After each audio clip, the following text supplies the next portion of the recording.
ഇന്ന് നമ്മൾ ചർച്ച ചെയ്യുന്നത് കലാപഠനത്തിൻ്റെ ഒന്നാം സെമസ്റ്ററിലെ രണ്ടാമത്തെ യൂണിറ്റായ നാടകം നടനം എന്ന ഭാഗത്തിൻ്റെ ഏകദേശവും അവസാന ഭാഗത്തുള്ള ചില കാര്യങ്ങളാണ്. അഭിനയം വരെയുള്ള കാര്യങ്ങൾ നമ്മൾ കഴിഞ്ഞ വീഡിയോയിൽ ചർച്ച ചെയ്തതാണ്. നമ്മുടെ വിദ്യാലയത്തിൽ കുട്ടികളുടെ നാടക ആഭിമുഖ്യത്തെ പരിപോഷിപ്പിക്കുന്നതിനായി നമ്മളൊരു നാടക കളരി സംഘടിപ്പിക്കുമെന്ന് നോക്കാം. ഈ നാടക കളരിയിൽ കുട്ടികളുടെ വിവിധങ്ങളായ അഭിനയശേഷി വികസിപ്പിക്കുന്നതിന് ഏതെല്ലാം തരത്തിലുള്ള അഭിനയ സന്ദർഭങ്ങളാണ് നമ്മൾ ഉപയോഗിക്കുക എന്നതാണ് ആദ്യമായി ചർച്ച ചെയ്യുന്ന വിഷയം. അപ്പോൾ അതിൽ കുട്ടികൾക്ക് ചെയ്യാൻ പറ്റുന്ന ഒരു പ്രധാനപ്പെട്ട മേഖലകളിലൊന്ന് റോൾ പ്ലേ ആണ്. എന്താണ് റോൾ പ്ലേ? ഒരു കഥാപാത്രത്തെ ആംഗിക, വാചിക, സാത്വിക ഘടകങ്ങൾ മാത്രം ഉപയോഗിച്ച് അഭിനയിച്ച് ഫലിപ്പിക്കുന്നതിനെയാണ് റോൾ പ്ലേ എന്ന് പറയുന്നത്. ആംഗികം എന്ന് പറഞ്ഞാൽ നമുക്കറിയാം അംഗചലനങ്ങൾ കൊണ്ട് ഒരാശയം പ്രകടിപ്പിക്കുന്നത്.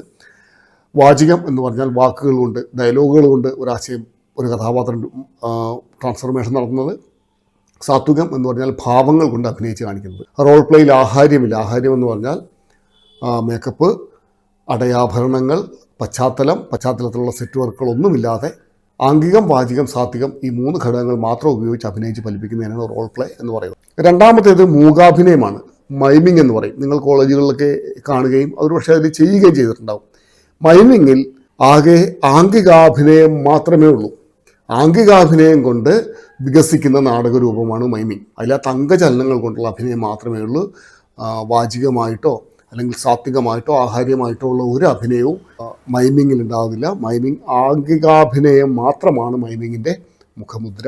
മറ്റൊന്ന് ഏകാഭിനയമാണ്. ഒരു നടൻ വിവിധ കഥാപാത്രങ്ങളായി മാറി ഒരു സന്ദർഭത്തെയോ സംഭവത്തെയോ അല്ലെങ്കിൽ ഒരു നാടകം മുഴുവൻ തന്നെയോ രംഗത്ത് അവതരിപ്പിക്കുന്നതാണ് ഏകാഭിനയം.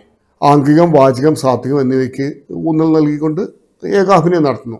ഒരാൾ തന്നെ വ്യത്യസ്ത കഥാപാത്രങ്ങളായി മാറി ഒരു സന്ദർഭത്തെയോ ഒരാശയത്തോ ഒക്കെ അഭിനയിച്ച് ഫലിപ്പിക്കുന്നതിനാണ് ഏകാഭിനയം എന്ന് പറയുന്നത്. മറ്റൊന്ന് മിമിക്രിയാണ്, ശബ്ദാനുകരണം. അതെന്താണെന്ന് ഞാൻ വിശദീകരിക്കേണ്ട കാര്യമില്ല. വിവിധ സന്ദർഭങ്ങളിലുള്ള ജീവജാലങ്ങളുടെ, മനുഷ്യരുടെ, പ്രകൃതിയിലെയൊക്കെ ശബ്ദങ്ങളെയും ചലനങ്ങളെയും ഒക്കെ അഭിനയിപ്പിച്ച് പ്രകടിപ്പിക്കുന്നതിനാണ് മിമിക്രി അഥവാ ശബ്ദാനുകരണം എന്ന് പറയുന്നത്. അതിൽ വാചിക അഭിനയത്തിനാണ് പ്രാധാന്യം. മറ്റൊന്ന് റേഡിയോ നാടകമാണ്. റേഡിയോ നാടകം കേവലം വാചികാഭിനയം കൊണ്ട് മാത്രം, ഡയലോഗുകൾ കൊണ്ട് മാത്രം വികസിക്കുന്ന ആശയപ്രതിഫലനം നടത്തുന്ന ഒരു നാടക രൂപമാണ് റേഡിയോ നാടകം. അതിനകത്ത് ആംഗികത്തിന് വലിയ പ്രാധാന്യമില്ല, സാത്വികത്തിന് പ്രാധാന്യമില്ല, ആഹാര്യത്തിനും ഒരു പ്രാധാന്യമില്ല. അപ്പോൾ ഇതൊക്കെയാണ് നമ്മളൊരു സ്കൂളിൽ ഒരു വർക്ക്ഷോപ്പ് നടത്തുകയാണെങ്കിൽ അതിൽ ഉൾക്കൊള്ളിച്ച് കുട്ടികളുടെ നാടക അഭിരുചിയെ വർദ്ധിപ്പിക്കാൻ പറ്റുന്ന സന്ദർഭങ്ങൾ. അത് റോൾ പ്ലേ ചെയ്യാം, മൂകാഭിനയം അഥവാ മൈമിങ് ചെയ്യാം, ഏകാഭിനയം ചെയ്യാം, ശബ്ദാനുകരണം മിമിക്രി ചെയ്യാം, റേഡിയോ നാടകം ചെയ്യാം, ഏകപാത്ര നാടകങ്ങൾ ചെയ്യാം. ഏകപാത്രം എന്ന് പറഞ്ഞാൽ ഒരാൾ തന്നെ ഒരു കഥാപാത്രത്തെ ആദ്യം മുതൽ അവസാനം വരെ അവതരിപ്പിക്കുന്നതാണ് ഏകപാത്ര നാടകം എന്ന് പറഞ്ഞാൽ. അതിലൊരു കഥാപാത്രവും ഒരു വ്യക്തിയും മാത്രമേ ഉണ്ടാവൂ. അപ്പോൾ ഇതൊക്കെയാണ് ഇതുമായി ബന്ധപ്പെട്ട് ചർച്ച ചെയ്യാനുള്ള കാര്യങ്ങൾ. ഈ യൂണിറ്റിലെ അവസാന ഭാഗം വളരെ പ്രധാനപ്പെട്ട ഒന്നാണ്. ഇതിനു മുമ്പുള്ള മിക്കവാറും എല്ലാ പരീക്ഷകളിലും ആവർത്തിച്ച് ചോദിച്ചിട്ടുള്ള ഒരാശയമാണ് നമ്മളിപ്പോൾ ചർച്ച ചെയ്യുന്നത്. അത് മറ്റൊന്നുമല്ല, അത് പാവനാടകങ്ങൾ എന്ന ഒരു കൺസെപ്റ്റാണ്. നമുക്കറിയാം, വളരെ പഴക്കമുള്ള ഒരു തിയേറ്റർ ആർട്ടാണ് പാവനാടകം. എന്താണ് പാവനാടകം എന്ന് ഞാൻ നിങ്ങൾക്ക് വിശദീകരിച്ചേണ്ട കാര്യമുണ്ടെന്ന് തോന്നുന്നില്ല. കാര്യം പാവകളൊന്നും നമ്മളുടെ ചൈൽഡ്ഹുഡിൽ, നമ്മളുടെ ബാല്യത്തിൽ പാവകൾ നമ്മളുടെ ജീവിതത്തിൻ്റെ ഭാഗം തന്നെയായിരുന്നു. ചില സമയങ്ങളിൽ നമ്മൾ തന്നെ പാവകളിൽ ഒരാളായിട്ട് മാറാറുണ്ട്. അതൊക്കെ നിങ്ങൾക്ക് ഓർമ്മയുണ്ടാവുമെന്ന് വിചാരിക്കുന്നു. എന്താണ് ഈ പാവകൾക്ക് നമ്മുടെ ക്ലാസ് മുറിയിലുള്ളൊരു പ്രാധാന്യം എന്നതാണ് യഥാർത്ഥത്തിൽ നമ്മൾ ഏറ്റവും ഗൗരവമായി ചർച്ച ചെയ്യേണ്ട ഒന്ന് എന്നാണ് ഞാൻ വിചാരിക്കുന്നത്. പാവകളോടുള്ള കുട്ടികളുടെ ഇഷ്ടം എങ്ങനെയാണ് ഒരു പാഠഭാഗം പഠിപ്പിക്കാനുള്ള ഒരു ടൂളായി നമ്മൾ ആ ഇഷ്ടത്തെ അല്ലെങ്കിൽ ആ പാവയെ ഉപയോഗിക്കുക എന്നതാണ് ചർച്ച ചെയ്യാൻ ആഗ്രഹിക്കുന്നത്. ഇപ്പോൾ ഇന്ത്യയിലെ ഏറ്റവും പഴക്കം ചെന്ന തിയേറ്റർ ആർട്ടുകളിലൊന്നാണ് പാവനാടകം. മിക്ക സംസ്ഥാനങ്ങളിലും ഈ പാവനാടകങ്ങളുണ്ട്. ഇപ്പോൾ കേരളത്തിൻ്റെ ചില സ്ഥലങ്ങളിൽ കാണുന്ന ഒരു തോൽപ്പാവക്കൂത്ത് എന്ന് പറയുന്നൊരു കലാരൂപമുണ്ട്.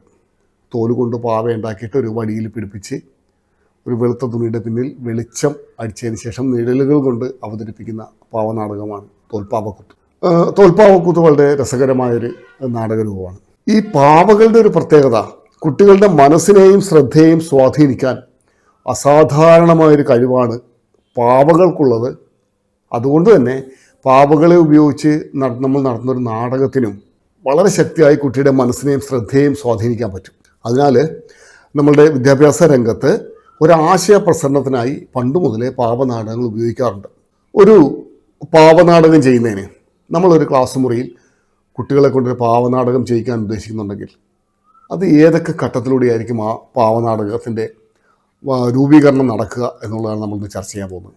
അതിന് പ്രധാനമായും ഒരു 5 ഘട്ടങ്ങൾ നമുക്ക് പറയാം. അതിലൊന്നാമത്തേത് ഒരു ആശയ രൂപീകരണമാണ്. രണ്ടാമത്തേത് അതിൻ്റെ കഥയും കഥാപാത്രങ്ങളെയും രൂപീകരിക്കലാണ്. മൂന്നാമത്തേത് നാടകത്തിന് ആവശ്യമായ സ്ക്രിപ്റ്റ് എഴുതി തയ്യാറാക്കുക എന്നതാണ്.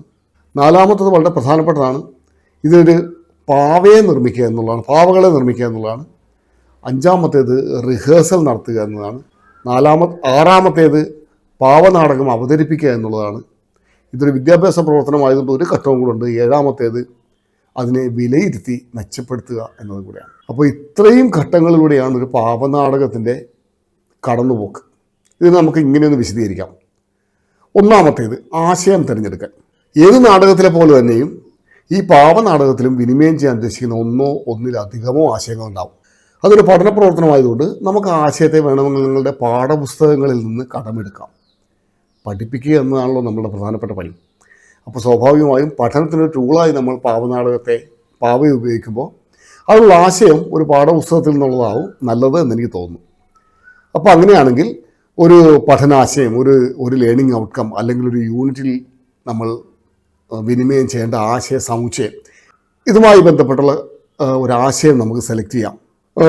പാവനാടകത്തിന് ശേഷം അതിൻ്റെ ചർച്ചകൾക്കൊക്കെ ഈ നാടകം ഉപയോഗിക്കേണ്ടതായത് എന്നുള്ളത് കൊണ്ട് തന്നെ സാമൂഹിക പ്രസക്തിയുള്ള കാലിക പ്രസക്തിയുള്ള വിഷയങ്ങളുമൊക്കെ നമുക്ക് ഇതിൻ്റെ ആശയത്തിന് ആധാരമായി ഉപയോഗിക്കാവുന്നതാണ്. പാവനാടകത്തിൻ്റെ തീം തിരഞ്ഞെടുക്കുമ്പോൾ അത് കുട്ടികളുടെ ആവശ്യത്തിനും അവരുടെ പ്രായത്തിനും ചേർന്നതായിരിക്കണം എന്ന് പറയുന്നൊരു കാര്യം നമ്മൾ ശ്രദ്ധിക്കേണ്ടതുണ്ട്. കുട്ടികൾക്ക് പറ്റുന്ന ആശയമായിരിക്കണം, അവരുടെ പ്രായത്തിന് ഇണങ്ങുന്ന ഒരാശയമായിരിക്കണം നമ്മൾ തിരഞ്ഞെടുക്കേണ്ടത്. അതാണ് ഒന്നാം ഘട്ടം, ആശയ രൂപീകരണം. രണ്ടാമത്തേത് കഥാപാത്രങ്ങളും കഥാപാത്രങ്ങളുടെ രൂപീകരണവുമാണ്. പാവനാടകത്തിനായുള്ള കഥാപാത്ര രൂപീകരണം ഒരു സർഗാത്മക പ്രക്രിയയാണ്. പാഠപുസ്തകങ്ങളിൽ നിന്ന് ലഭിക്കുന്ന പഠന നേട്ടങ്ങളെ അല്ലെങ്കിൽ അതുമായി ബന്ധപ്പെട്ട ആശയങ്ങളെ നമ്മൾ നാടക രൂപത്തിലാക്കുമ്പോൾ അതിലെ കഥാപാത്രങ്ങളെ നമ്മൾ തീരുമാനിക്കണം. ആ കഥാപാത്രങ്ങളുടെ രൂപം, ഭാവം, പ്രായം, വസ്ത്രധാരണം എന്നിവയൊക്കെ നമ്മളുടെ മനസ്സിലുണ്ടാവണം എന്നർത്ഥം. അപ്പോൾ രണ്ടാമത്തെ പ്രധാനപ്പെട്ട കാര്യം ഈ പറഞ്ഞ കഥാപാത്രങ്ങളുടെ രൂപീകരണവുമാണ്. മൂന്നാമത്തെ ഘട്ടം സ്ക്രിപ്റ്റ് രചിക്കുക എന്നുള്ളതാണ്. ഇതിനാവശ്യമായൊരു സ്ക്രിപ്റ്റ് എഴുതി തയ്യാറാക്കണം. നമുക്കറിയാം ഈ പാവനാടകങ്ങളിൽ സ്ക്രിപ്റ്റിന് വലിയ പ്രാധാന്യമുണ്ട്. ഡയലോഗുകളിലൂടെയാണ് നാടകം പുരോഗമിക്കുന്നത്. അപ്പോൾ സ്വാഭാവികമായും അത് എഴുതി വെച്ചിരിക്കുന്ന സ്ക്രിപ്റ്റിന് വലിയ പ്രാധാന്യമുണ്ട്. അപ്പോൾ നാടകീയ മുഹൂർത്തങ്ങൾ തിരഞ്ഞെടുത്ത് എഴുതണം. പാഠപുസ്തകത്തിലെ ആശയങ്ങൾക്കുള്ള ഇടം എവിടെയെന്ന് നേരത്തെ തീരുമാനിക്കണം. സ്വാഭാവികമായ തുടക്കം, ക്രമേണ കഥയിലൂടെ ആശയങ്ങളുടെ ഉള്ളറകളിലേക്ക് കുട്ടികൾ നയിക്കപ്പെടുന്ന രീതിയിൽ അതിനൊരു സ്ക്രിപ്റ്റ് തയ്യാറാക്കി എടുക്കണം. അതിൽ കുട്ടിയുടെ ക്യൂരിയോസിറ്റിയെ പരമാവധി പിടിച്ചു നിർത്തുന്ന രീതിയിലുള്ള നല്ലൊരു പരിണാമഗുപ്തി, ഒരു അവസാനമുഖമുള്ള രീതിയിലായിരിക്കണം സ്ക്രിപ്റ്റ് തയ്യാറാക്കേണ്ടത്. നാലാമത്തേത് പാവനിർമ്മാണം. അതിൽ ഏറ്റവും പ്രധാനപ്പെട്ട ഒരു ഭാഗമാണ്. പാവ നിർമ്മിക്കാം. അപ്പോൾ അതിൽ ഏതൊക്കെ തരം പാവകളെയാണ് നമുക്കിതിൽ നിർമ്മിക്കാനാവുക? പാവനാടകത്തിൽ ഉപയോഗിക്കുന്ന പാവകൾ ഏതൊക്കെ ടൈപ്പാണെന്ന് മുമ്പ് പലതവണ ചോദിച്ചിട്ടുണ്ട്. ചിലപ്പോൾ 3 മാർക്കിൻ്റെ ചോദ്യമായിട്ട് ചോദിക്കാം, ചിലപ്പോൾ വിശദീകരിച്ചെഴുതാവുന്ന 5 മാർക്കിൻ്റെ ചോദ്യമായിട്ടും ഇത് ചോദിക്കാവുന്നതാണ്. അപ്പോൾ അതുകൊണ്ട് ഏതൊക്കെ പാവയാണ് നമ്മൾ തയ്യാറാക്കേണ്ടത്, അതിന് മിനിമം എത്ര സൈസ് ഉണ്ടാവണം എന്ന് പറഞ്ഞാൽ ഒരു ക്ലാസ് മുറിക്കുള്ളിൽ അല്ലെങ്കിൽ ഒരു സദസ്സിന് മുമ്പിൽ അവതരിപ്പിക്കുമ്പോൾ നമ്മൾ ഉയർത്തി കാണിച്ചാൽ അത്യാവശ്യം കാണാൻ പറ്റുന്ന സൈസിലുള്ള പാവകളാണ് ഉണ്ടാവേണ്ടത്. ഇനിയിപ്പോൾ ആ പാവ നിർമ്മാണത്തിൻ്റെ രീതികൾ എന്തൊക്കെയാണ് എന്നുള്ളതാണ് പ്രധാനപ്പെട്ട കാര്യം. ഈ പാവ നിർമ്മാണത്തിന് പല രീതികളുണ്ട്. അതിലൊന്ന് സ്ട്രിങ് പപ്പറ്റ് എന്ന് പറയും. ചരട് ഉപയോഗിച്ച് ചലിപ്പിക്കുന്ന പാവകൾ നിങ്ങൾ കണ്ടിട്ടുണ്ടാവും. ഒരു പാവയുടെ ശരീരഭാഗങ്ങളിൽ ചരടുകൾ കെട്ടി മുകളിലേക്ക് ഉയർത്തിയിട്ട് ചരടുകൾ ചലിപ്പിക്കുന്നതനുസരിച്ച് ഈ പറയുന്ന പാവയുടെ കൈയും കാലുമൊക്കെ ചലിക്കുന്ന രീതിയിൽ കെട്ടിത്തൂക്കിയിട്ട് ഉപയോഗിക്കുന്ന ചരട് ഉപയോഗിച്ച് ചലിപ്പിക്കുന്ന സ്ട്രിങ് പപ്പറ്റ്സ് ആണ് ഇതിലൊന്ന്. രണ്ടാമത്തേത് ഗ്ലൗ പപ്പറ്റ്സ് അഥവാ കയ്യുറ പാവകളാണ്. നമ്മൾ ഉപയോഗിക്കുന്ന സോക്സ് അല്ലെങ്കിൽ കയ്യുറകൾ, അതിൽ കണ്ണും മൂക്കും ഒക്കെ ഫിറ്റ് ചെയ്ത് വളരെ ഈസി ആയിട്ട് നമുക്ക് കയ്യിലിട്ട് ഉപയോഗിക്കാം. ക്ലാസ് മുറിയിലൊക്കെ എപ്പോഴും ഉപയോഗിക്കാൻ പറ്റുന്ന രണ്ടാമത്തെ പാവകളുടെ രീതിയാണ് കയ്യുറ പാവകൾ അഥവാ ഗ്ലൗ പപ്പറ്റ്സ് എന്ന് പറയുന്നത്. മൂന്നാമത്തേത് ദണ്ടുപാവ അഥവാ റോഡ് പപ്പറ്റ്സ് എന്നാണ്. അതാണ് ഞാൻ നേരത്തെ പറഞ്ഞ തോൽപ്പാവക്കൂത്തിലൊക്കെ ഉപയോഗിക്കുന്ന രീതി അതാണ്. റോഡ് പപ്പറ്റ് എന്ന് പറഞ്ഞാൽ ഒരു പാവയെ അല്ലെങ്കിൽ ഒരു പപ്പറ്റെ, ഒരു ചിത്രത്തെ ഒരു വടിയിൽ ഉറപ്പിച്ചിട്ട് ഉയർത്തിപ്പിടിച്ച് പ്രവർത്തിപ്പിക്കുന്ന പാവകളെയാണ് റോഡ് പപ്പറ്റ്സ് എന്ന് പറയുന്നത്. നാലാമത്തത് ഏറ്റവും സിമ്പിളായ ഒന്നാണ്, അത് ഫിംഗർ പപ്പറ്റ്സ് ആണ്. ഏറ്റവും ഉണ്ടാക്കാൻ ഏറ്റവും എളുപ്പവും കുട്ടികൾക്ക് വളരെ പെട്ടെന്ന് ക്ലാസ് മുറിയിൽ വിനിമയം ചെയ്യാൻ പറ്റുന്ന പാവ ഫിംഗർ പപ്പറ്റാണ്, അഥവാ വിരൽ പാവയാണ്.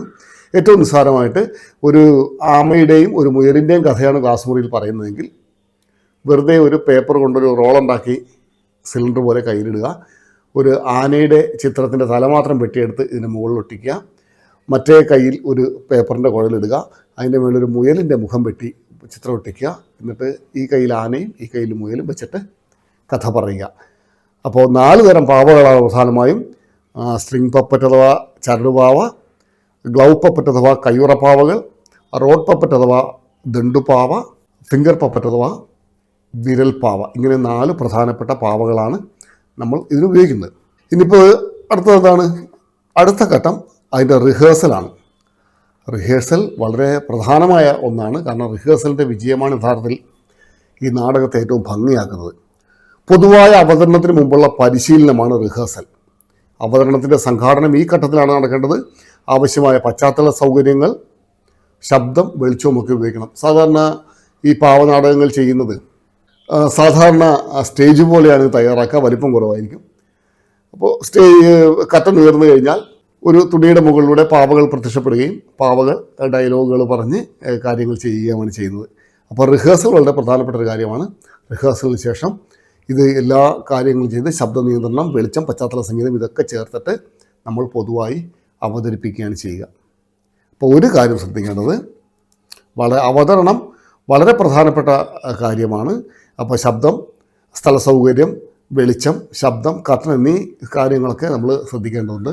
ഇത് പഠന പ്രവർത്തനമായതുകൊണ്ട് തന്നെ ഈ പാവനാടകം അവതരിപ്പിച്ചു കഴിഞ്ഞാൽ ഇതിൻ്റെ ആശയത്തെയും ഇതിൻ്റെ സാങ്കേതികത്വത്തെക്കുറിച്ച് നമ്മൾ പൊതുവായി ഒരു വിലയിരുത്തുകയും ആ വിലയിരുത്തലിന് ശേഷം ഇത് കുറച്ചുകൂടെ മെച്ചപ്പെടുത്തണമെങ്കിൽ മെച്ചപ്പെടുത്തേണ്ട കാര്യങ്ങൾ നമ്മൾ ചെയ്യുകയും ചെയ്യും. ഇതാണ് ഈ പാവനാടകങ്ങളുമായി ബന്ധപ്പെട്ട് എനിക്ക് പറയാനുള്ളത്. ഈ യൂണിറ്റ് അവസാനിക്കുന്നതിന് മുൻപ് ഈ യൂണിറ്റിലും നമ്മൾ കണ്ടെത്തിയ പ്രധാനപ്പെട്ട ആശയങ്ങൾ എന്തൊക്കെയായിരിക്കും എന്ന് ചർച്ച ചെയ്യുന്നുണ്ട്. അതൊന്ന്, നടിക്കുന്നതാണ് അഥവാ അഭിനയിക്കുന്നതാണ് നാടകം. ലോകത്തിലെയും തത്തുല്യമായി കേരളത്തിലെയും സാമൂഹ്യ പുരോഗതിയിൽ, സാമൂഹ്യ പ്രവർത്തനം എന്നിവയിൽ ഈ പറഞ്ഞ നാടകകലയ്ക്ക് മുഖ്യമായ പങ്ക് വഹിച്ചിട്ടുണ്ട്. ഞാൻ അടുക്കളയിൽ നിന്ന് അരങ്ങത്തേക്കെന്നുള്ള ഉദാഹരണമൊക്കെ കഴിഞ്ഞ വീഡിയോയിൽ പറഞ്ഞിട്ടുണ്ട്. ക്ലാസ് മുറിയിൽ നാടകത്തിന് വലിയ പ്രാധാന്യമുണ്ട്. ബഹുമുഖ ബുദ്ധി വികാസത്തിന് നാടകം വളരെ സഹായിക്കുന്ന ഒന്നാണ്. വിവിധ തരം നാടകങ്ങളുണ്ട്. നാടകങ്ങളിൽ ഓഥർ, ഓഡിയൻസ്, ആക്ടർ എന്നിങ്ങനെ AAA സ്വാധീനം ഞാൻ പറഞ്ഞിരുന്നു. അഭിനയത്തിൽ ആംഗികം, വാചികം, സാത്വികം, ആഹാര്യം എന്നീ 4 അഭിനയ രീതികളുണ്ട്.